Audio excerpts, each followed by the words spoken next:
Hey guys, this is me, Leola. I just wanted to talk to you guys. I'm just coming in and I'm just settling down, but I wanted to say something to you all because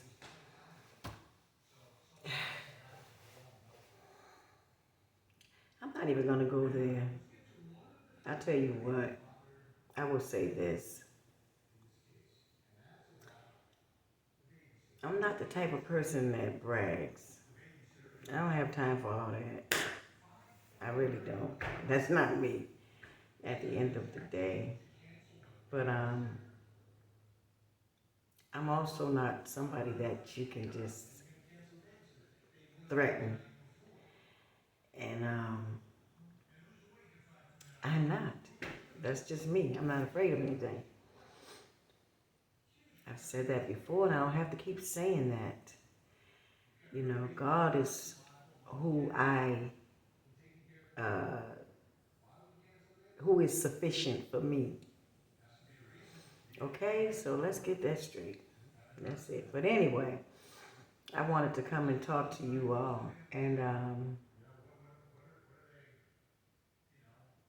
my publicist got a phone call today. And not too long ago, just called me. And the message is, my message to anybody out there, if you feel some type of way about what I'm saying, you know, the courtroom is always the place we can do it at. Because Leola will never, ever say something about somebody that's not true. So you do with me what you will. Allah is God, and He is sufficient for me. I don't worry about nothing else. Nothing else, and I mean that. The Honorable Minister Louis Farrakhan don't make no punks out of none of us. Okay? All right, so, hey, it is what it is. But like I said, I will always speak the truth. Always. And when you take somebody to court, you have to prove to a judge that what they're saying is a lie. Like, you have to say that, this person is lying. And if I'm lying, then, take me to court. Come on. You don't have to call with threats and all that stuff. But be prepared for me. Because I'm a beast with it. I will fight you to my death in a courtroom. You will not play games with Leola. No, you played them games with my sister and my niece and my nephew. But you won't play those games with me. No. I don't say anything out of my mouth that is not true. And so if you want to go to court and prove that you didn't say it, you're gonna have a bunch of people up against you. I'm telling you right now. So it's up to you. But anyway, I was coming on tonight to talk to people. I talked about family and stuff yesterday, and I put that video out about, how we need to, respect and love our family and forgive them, and that we shall do. That we shall do. I'm just here to ask everybody to, think. The Honorable Minister Louis Farrakhan teaches us to think 5 times before we act. Always speak the truth and think 5 times before you act. I know it's hard for us to stay in contact with. Some of us have family members that we don't. I have cousins up in Massachusetts that they don't even talk to some of us. And none of us never knew why. Like, that's just them. They have issues with themselves, within themselves. And, nobody's perfect. We all have issues. And another thing I wanted to say, I wanted to talk about that, about Because a lot of people think that being bipolar is like an individual problem with certain people. But that's not true. I believe that bipolarism is something that is in everybody, every human being on this earth, because we've all been through something. We just deal with it in a different way. I honestly believe that. I believe that we all we all bipolar, and we just deal with life a different way. You know, it just depends. But yeah, I believe that. I've worked with mental health people. I've worked for the city. Many years ago, I was a skills trainer, and I worked with mental health, mental retardation, and substance abuse people. I've counseled people. I've done it all. I've done it all, and I love doing things like that. I love talking to people, and I like helping people to solve their problems, because I believe in there's a solution to every issue or problem under this sun. You know, yeah, never give up. Never give up. Never, ever. But I want to say this. That was just coming off the top of my head. But I want to say that we have to learn to do things to love each other more and understand each other more. Um, the one thing I talked about in my last video was the disease in our hearts when we're jealous of one another. That is a terrible thing and a terrible way to be towards somebody, especially people that have never done anything to you. You know, that's not a nice way to be. And I'm always that champion for that, for those that abused or bullied. You know, people pick people. You know, a lot of people will pick out people that they can jump off or you know, talk down on. If they know that you ain't gonna do nothing, you know, they'll try to show out and act like, you know, and try to argue. I dealt with that a lot. I'm not gonna mention how and which way, but I was so humble and so peaceful coming up, you know. I used to be around people that would do things like that, you know. They would take things out on me because Leola's the peaceful, humble one. You know what I mean? But don't judge people like that and think that they don't, you know, they don't do anything, because that's the wrong idea to have about somebody, especially somebody that's a praying person and in tune with God.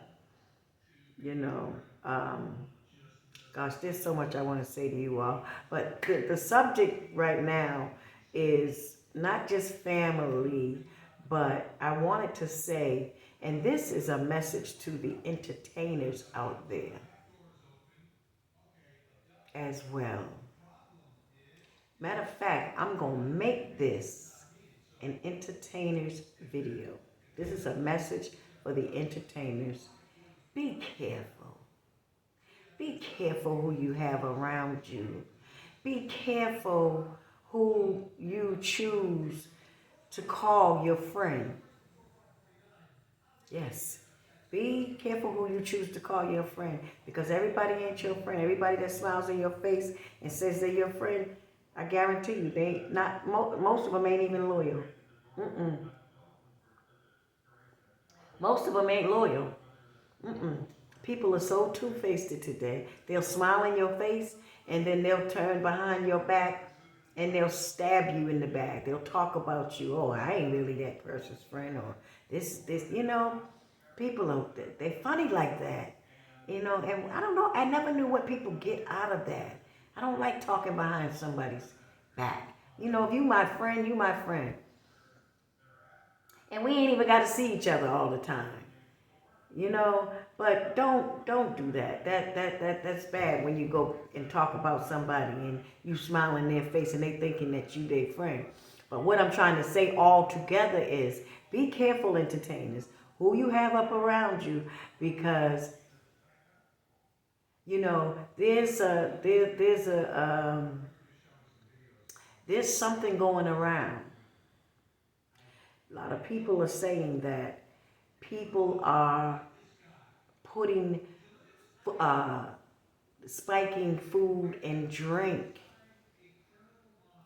And, you may get invited out to a restaurant. That's why I don't like nobody to ask me to go nowhere. Don't ask me to, don't, if I don't know you that well, I'm not going to take you up on that offer.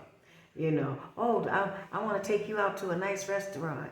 My favorite. They may know somebody in the kitchen to spike your food. Be careful. Be careful. Don't be loose out here, you all. And this is for young girls as well. Especially young girls. Because Bobby Christina was an innocent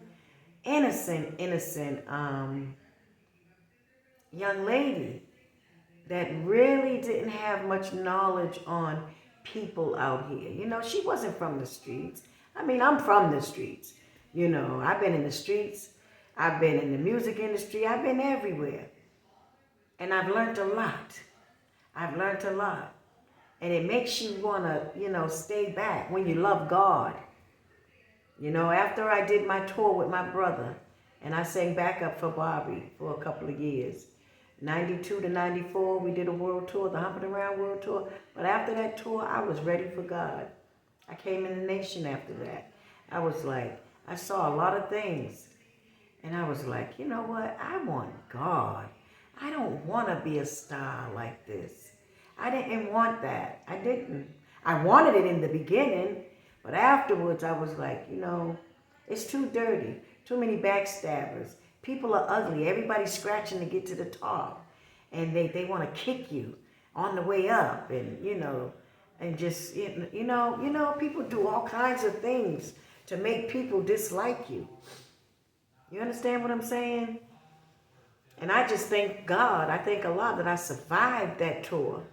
I went through a lot on my brother's tour. I didn't get no special privileges or nothing. I was just on his tour as a backup singer. I had to actually audition for that. And I got in and I did good. And Bobby's musical director afterwards was like, "Oh, you did really well." He was like, "You're the most progressed person that was on this tour," because they didn't expect me to sing. I wasn't just Bobby Brown's sister trying to get on. No, that's not who I was. I am very talented. Was very talented and still am. That job meant a lot to me. And nobody knew that. Because in the beginning, it was me and Bobby together out touring and stuff. So anyway, I went through a lot. And I wanted God after that. I guess God was like, let me show you something. Because you really belong to me. You think you like this industry, but you really belong to me, and I'm going to grab you. And he did. He sent me a vision, and I had a dream that God came and got me. And he held my hand. The devil was behind us. And he was like, I got you. Don't look back. I'm not going to let him do nothing to you. And I was like, okay. And I kept walking with God, but that's a vision that I had. But I'm saying all this to say, people, this world is crazy. And there are a lot of people out there. The people that did that to Whitney, they were people that Whitney, not that she trusted them, but it was like she tolerated them, To be honest with you, Whitney didn't want Pat around. She didn't want Gary around, her brother, but she had them around. For whatever reasons, her mother felt like they needed to be around Whitney. They were kind of like pushed upon Whitney. But I can tell you this, and I'm not just saying this because of I know that Pat is the main culprit in all of this. But Pat is, and that's why I was so angry in the beginning, because Pat Houston is somebody that Whitney did not mess with at all. She didn't even like Pat. She didn't. Whitney found out Pat was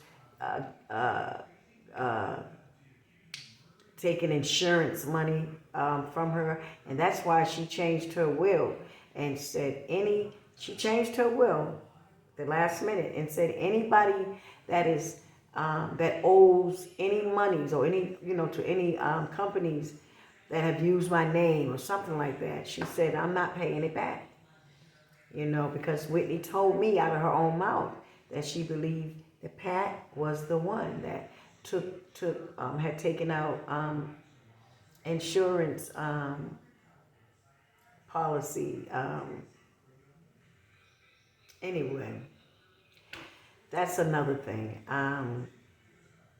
All of that, God will reveal all of that. I'm not even going to get into all of that. But yes, Pat has done some really seriously wicked things to Whitney. They have. I'm not just saying this, you guys.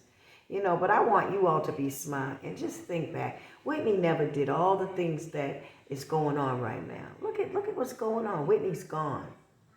Pat does this TV show. Whitney never did nothing like that. She wasn't doing that. And she would never put her daughter on a reality show to look bad. Pat was doing things like bringing a young girl in there so that Chrissy could be upset. You know what I'm saying? I sat back and looked at all of that. I said, wow, so she's going to do this. She wanted the young girl to come in. And, they had it looking like, Nick was, I guess, seeing the young girl.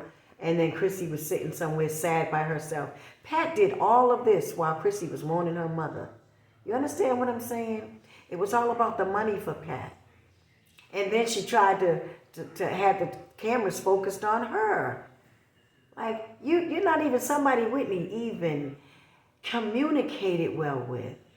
Whitney never wanted you in her home. When you called, she would cuss you out.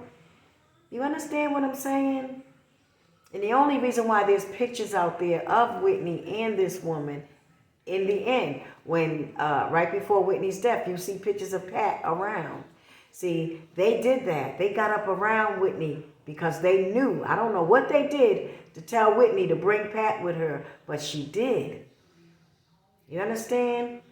And Whitney, I don't think she just wasn't focused in. She wasn't, it was a lot going on, the Grammys, Clyde. So she brought Pat along with her. And then all of a sudden these pictures come up. Whitney's picture in the in her casket and stuff. Ain't no Browns doing that. Don't you all believe that? Bobby, my brother, knows. We're not about that. Our family, we're not about that. We don't do things like that. As a matter of fact, I heard that's how Raffles came into the picture, because that's what he was doing. He was getting them money for them pictures. Yeah, Pat, I heard about you, Gary, and Raffles. Y'all sitting on all that money that you sold pictures and stuff. See? And y'all tried to have the media say something about it must be the Browns or it's the Brown. Ain't no Brown never did that. No.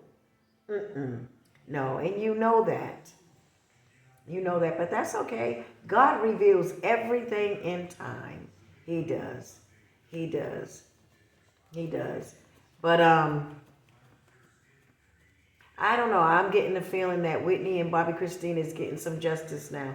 Now that I'm starting to get some of this stuff out. But the book has not come out yet. In the book, I'm telling everybody what I believe happened to Whitney and who the person was that struck Whitney. I believe Whitney had a fight. I really believe that Whitney came in that room and she found a few people in that room and she was arguing with people, saying or asking, why were you all hiding? Or why you weren't answering your phones? Yes, this is what I believe. And a fight broke out. And I'm going to tell y'all in the book who I believe struck Whitney and just kept on striking her. I'm going to tell you all. Yep, and I think that she was in such shock. And that's why they said her heart was like, it was almost, because I studied Her autopsy, I studied everything. And I said, this sounds like Whitney went into shock because of the bruises on her. You know, this person was hitting her. And she was shocked that she was going through this with this person. You know, that kind of trauma can devastate you. You know, and make your heart fail like that. Seriously. And so that's what I think happened. But I don't believe Whitney was in her own room. No, because Bobby Christina said she was in the room waiting for Mommy. And then when she got up and went in the hallway, she found out her mother was gone. So, you know, this is what I believe. But I just want to tell everybody, be careful out there, you all. Be careful. Don't let nobody hand you nothing to drink. Don't let nobody hand you nothing to eat. And even if they take you out to their restaurant, be careful. Because they may know somebody in the kitchen. You know, a lot of people are spiking food and drinks today for some reason. Be very careful who you shake hands with. Yes, be very careful. And everybody needs, in this hour, the Honorable Minister Louis Farrakhan said we all need a close relationship with God. Because he's here. God is here, you guys. And we're getting ready to go through something that we have not seen coming. Life is getting ready to get real for everybody. Yes. And we should all be focusing on preparing ourselves for something that we have never had to deal with. Okay? Because this world is changing. It's changing. God is coming back. He has come back to claim his children and this land. Okay? And it doesn't matter who you are. If you love God and you are about him, then you're going to have to change. We can't stay the way we are. That's why God said your heart. He's going to judge the heart. Don't matter what you look like on the outside. I mean, it matters a bit, but I'm saying it really don't matter with God. God is interested in that heart. The heart that you nor I can see in others. See, we can call people our friends. We can call people our loved ones. But we don't know who really loves us. No, God does though. He knows. And so he's coming back to change things and to make things better for us. He said to give us life more abundantly and to deal with that certain nation whom has afflicted and oppressed his people. Okay? The Bible and Quran has to be fulfilled. The Bible has to be fulfilled, you guys. Yes. Don't listen to what somebody is telling you. God is here. Somebody else is telling you about it being far away from here, the end and all that. No, judgment is taking place now. Why do you think there's many people leaving here? They dying, they going. Minister Farrakhan has been standing for a long time trying to get our attention to tell us this. I was talking about that. The train coming. Yes. I would encourage everybody, even if you don't understand, go to NOI.org and look. If you would, no matter what city or state you're in, go get to the mosque or just study. Go online and get some of Minister Farrakhan's videotapes off of YouTube. Go to YouTube and click on the Minister Farrakhan or Farrakhan. The Honorable Minister Louis Farrakhan. Listen to what he is saying. Save yourselves, please. There's no way, if I didn't know what I know, and somebody came to me and said God was around the corner, that I'm going to say, oh, no, he ain't. No, he ain't. I'm not taking that chance. Because what if he really is? See? Don't be a fool. Anybody that hates Farrakhan, they have to hate God. You can't make a mistake like that. Not in 2022. You got to know, especially preachers out here. There's no excuse for you. You know the book. And you know you ain't bold enough to tell the truth, but you're gonna hate on Farrakhan because he's telling the truth. That's sick.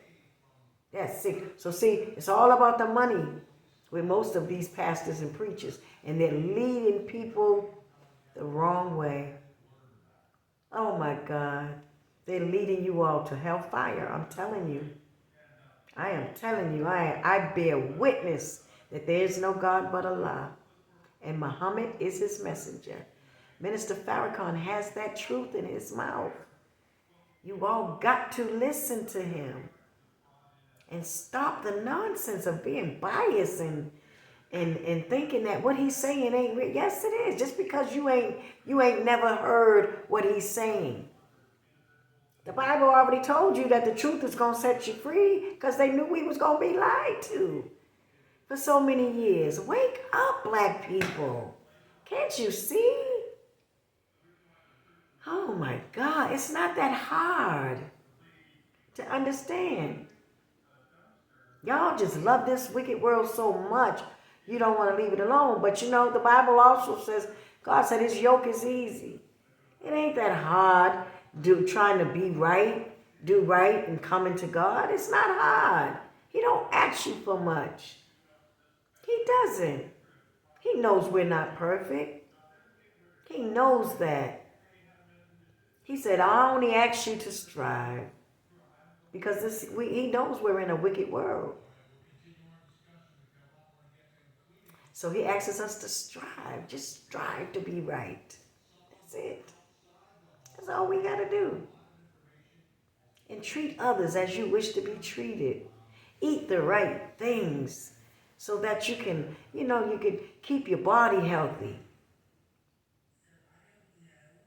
God said when his man comes to teach us, he's going to teach you what foods to eat, what foods to store in your home. That's what Farrakhan has done by the teachings of the most honorable Elijah Muhammad. Yes.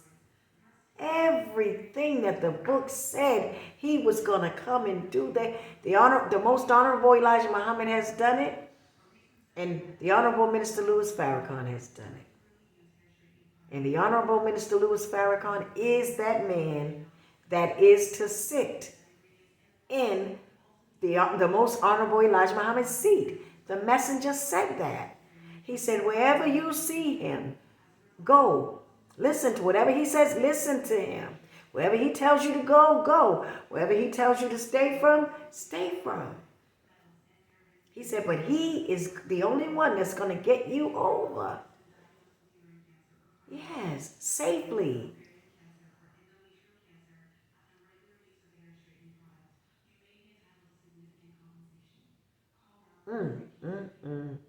I don't know why we are such a rebellious, hot-headed people. My God. I don't know. Maybe, I don't know. For me, it was so easy to understand that when I heard it. You know, I learned the Bible when I was in jail. I did. I had never read the Bible. I had to pray. They were trying to give me 25. I had to pray. And I begged God. I said, dear God, if you get me out of this one, I will not do this again. I studied the book. Long story short, I went to court and I came home that day. Yeah, but my probation officer was trying to send me up the road. She said, you going to do 25 to the door. Yes, but I prayed and I prayed and I begged God. I said, God, please let me out of here. I couldn't stand the thought of being away from my children that long.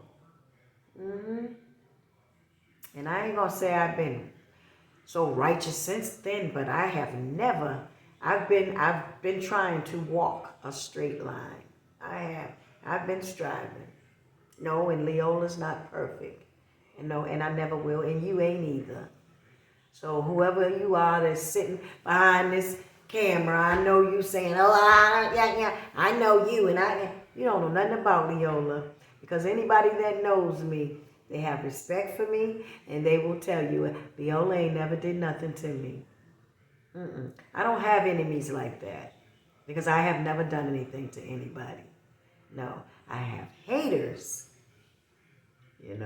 people that hate on me because and if you've crossed paths with me and I don't speak to you no more, you know why. It's because of you, not me. Okay? And no, I am not making a U-turn. You had your chance to do me right, and you didn't. Okay? So we're going to leave it like that. I wish you well. I wish you well. But I will never turn around and allow anybody to make a fool of me again and play games with me. No way. I don't talk about you. I keep it moving.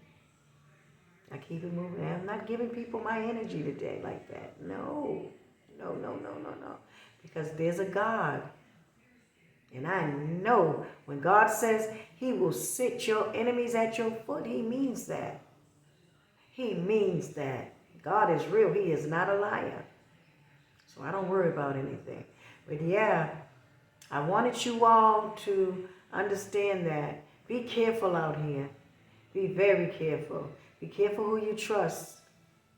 Be careful who you call your friend. Because not everybody is your friend. People lie. They say things to make you feel good. And I'm your friend, and but they really ain't your friend. You can't even call them when you can't even, especially if you got friends, if you can't call them for anything, and you can't, count on them to be there for you and be your friend, you don't need them. And then if you find out they doing things behind your back, they're not your friend. That's not a friend. A friend is not gonna want to hurt you, whether physical or mental. You understand what I'm saying? Mentally. A friend ain't gonna want to do that. A friend is going. Where I come from, when you got friends, you're loyal. You are loyal. You don't talk about your friend behind their back.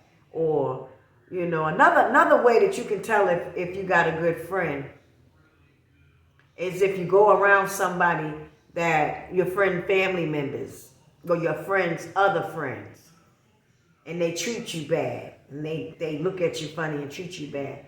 That could be because of your friend that you call your friend. See, they done said some things about you.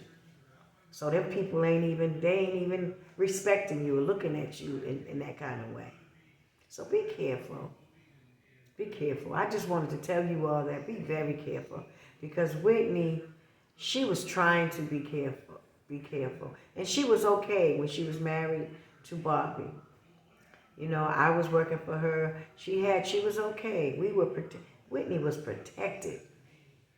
And they knew that. They wanted Bobby out the way. They wanted me out the way. I just happened to get married. But I know if I wasn't married, I would have been there with Whitney. I would have still been working with her. This is sad. This is really sad. And I didn't mean to take so long to get this information out there. It's just that,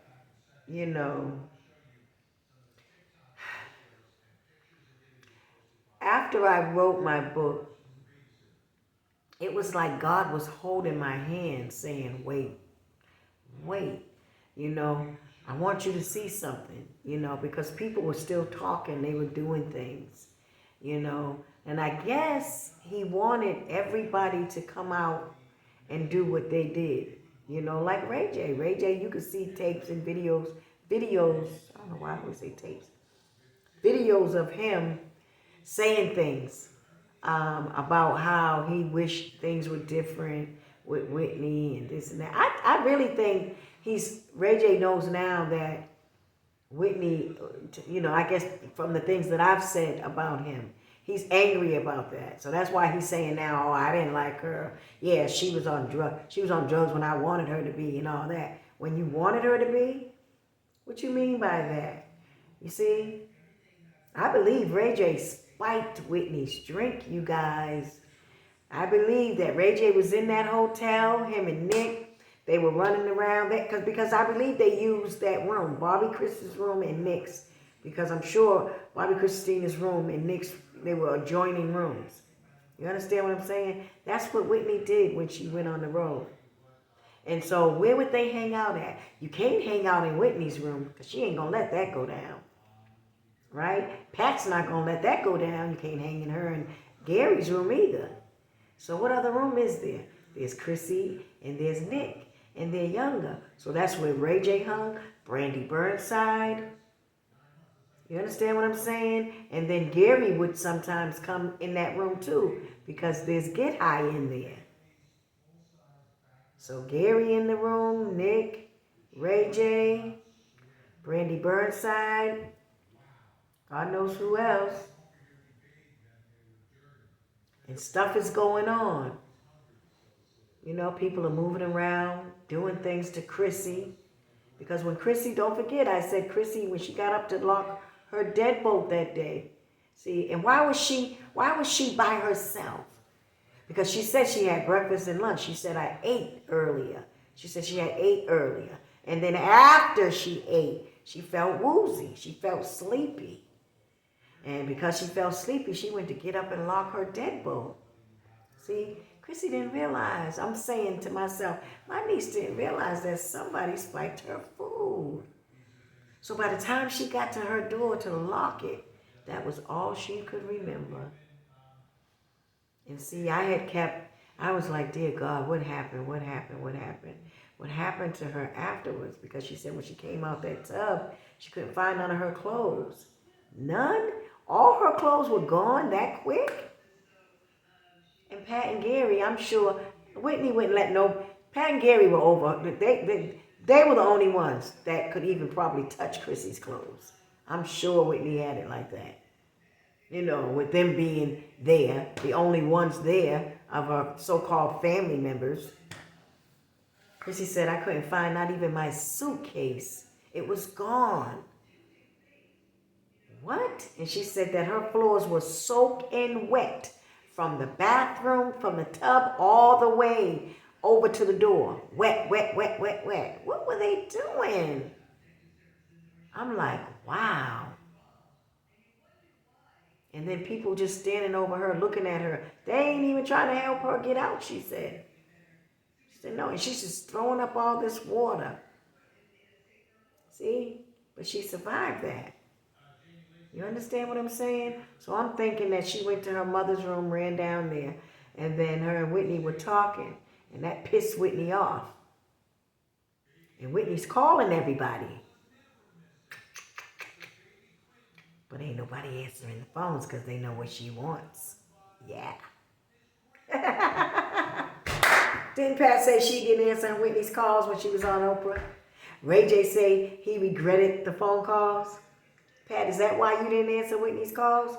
Because you knew she was calling you about her daughter? While she was in that bathtub? Why didn't you answer her calls, Pat? I'm just saying. I'm just saying now. You know, I got a right to my own opinion. 1 and 1 is 2.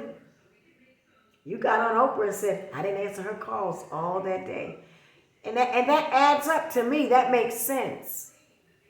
Because Chrissy said when she came out of that tub, she went down to her mother's room. See, and she told Whitney, I woke up in my tub. So Whitney, of course, is going to call you all. What the hell's going on? Why did my daughter wake up in a bathtub? Pat ain't answering. Gary. Ray, where's Ray? Where? Ain't nobody answering their phones. And everybody's running around this hotel. See? And this is why somebody called Aaliyah and told her something is going on. People were watching you all, Pat. You all did such a sloppy job. People were watching how you all were treating Whitney. Yes, they were. But I'm just saying, that makes so much sense to me. I believe that's why Whitney was calling you. She was trying to find out why her daughter was in the bathtub. And you wouldn't answer her call. And I think she got up. She finally got up out of that bed and came down that hall. Because Chrissy said she was in the bed with her mother in Whitney's room. Okay? And I believe when she came down to that other room, there were several people in that room. You might have been in there, Pat. I wonder if you really went to the store like you said you did.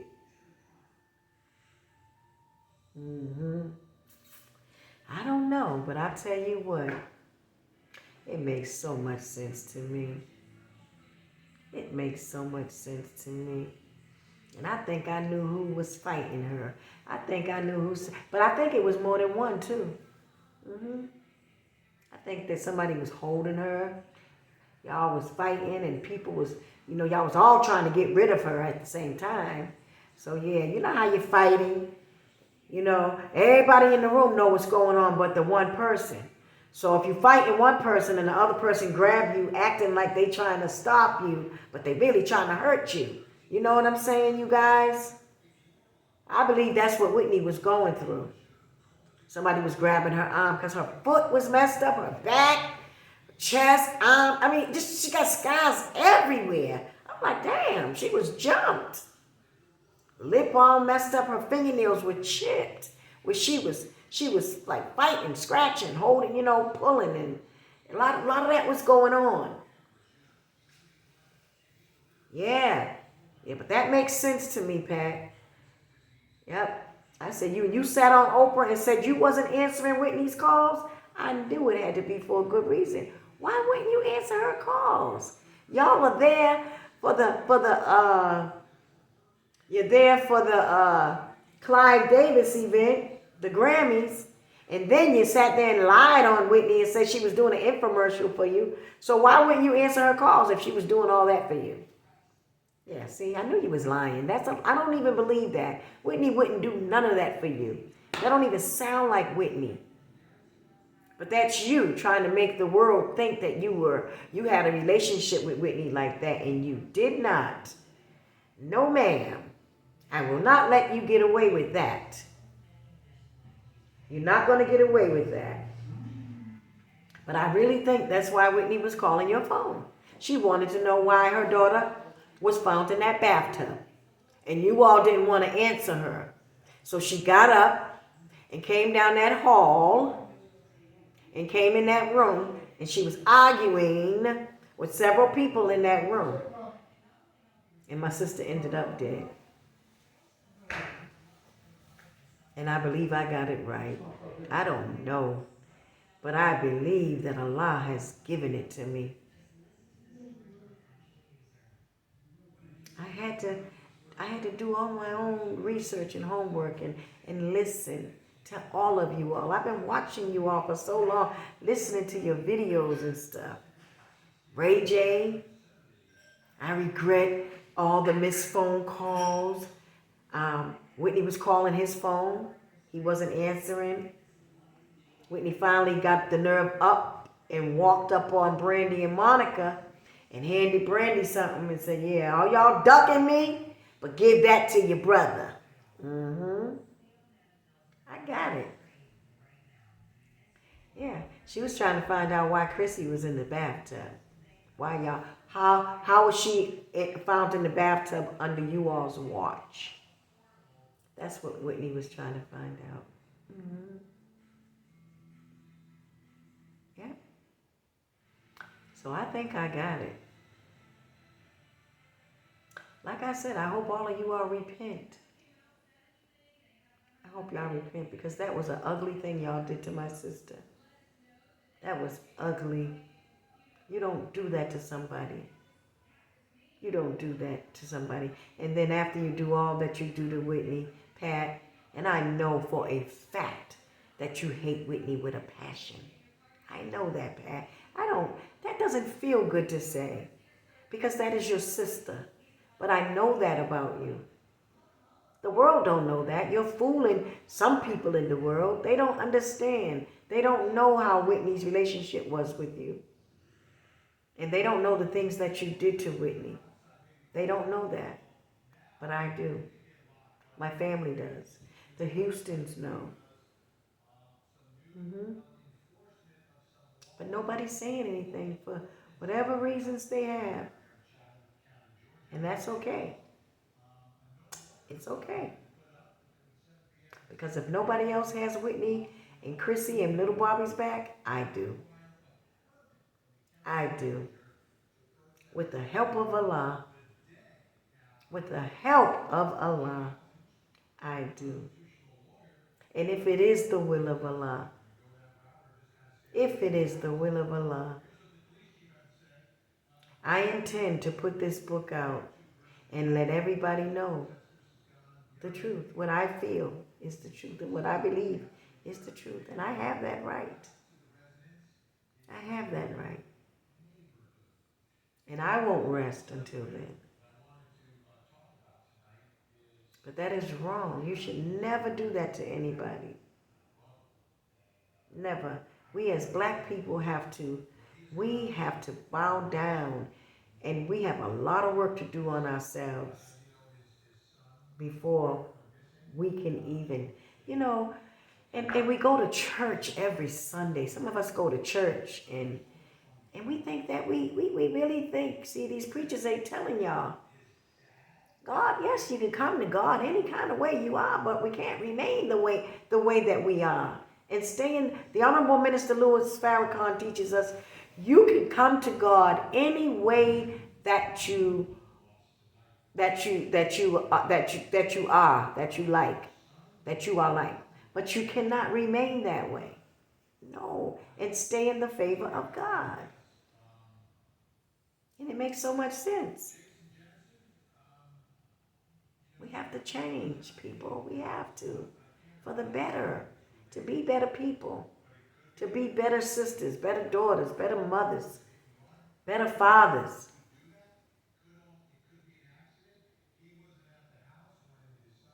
And I'm really upset with Gary, but at the same time, Gary and Bobby for letting their women take over them like that. That is, I don't know what it is about us women that make men so weak. But I can't even feel good. I would never feel good if I did that to a man and turned him away from his family and his children and treated his children so ugly. I couldn't do that to a man.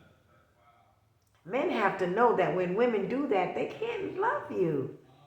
The Honorable Minister Louis Farrakhan said, and there's a tape out. Y'all need to get that video. When he teaches on when a woman loves a man, what she will do and what she won't do.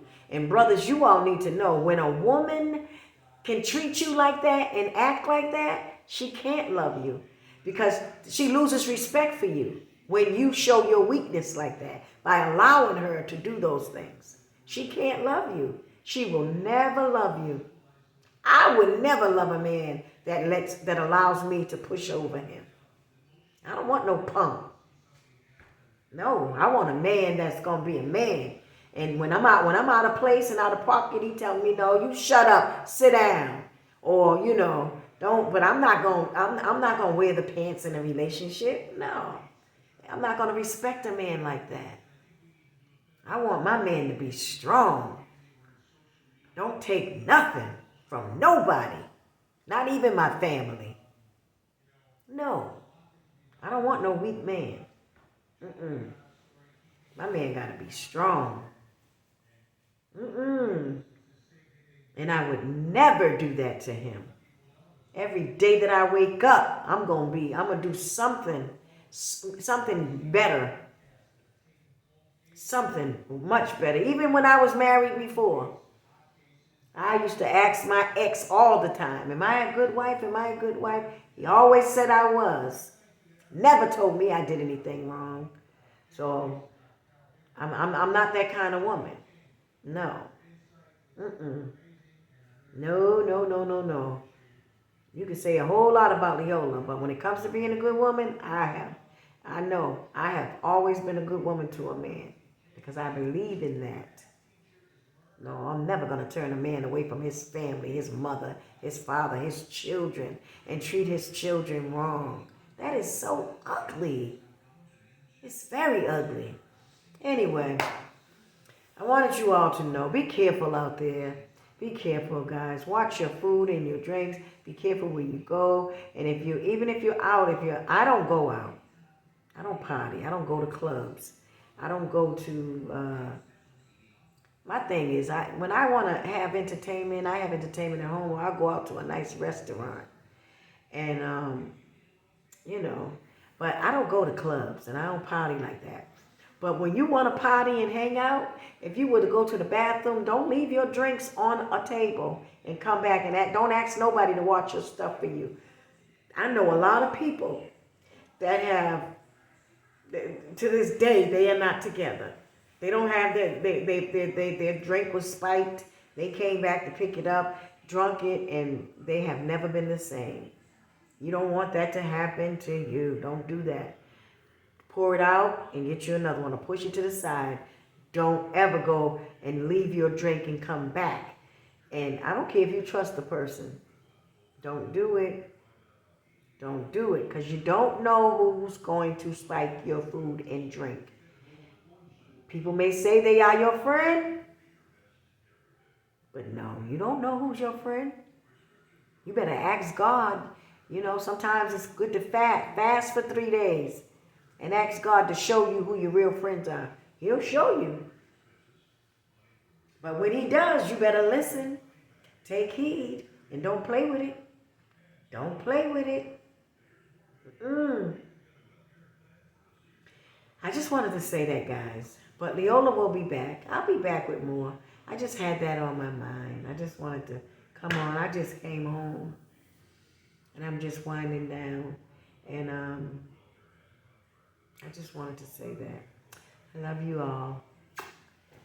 Peace and blessings. And I'll be back. I may even come back tonight with a video. I don't know. I got some more stuff I want to talk to y'all about. So I'll be back. You'll see a whole lot of me. God willing, you will see a whole lot of me. I don't like to say that. Say you're going to see me. Always say God willing. Because we never know what tomorrow will bring, okay? Always say God willing first. I don't know how I even forgot that. I've been doing that lately. God knows I don't mean no harm. But I always say God willing, I will be back. If it's the will of Allah.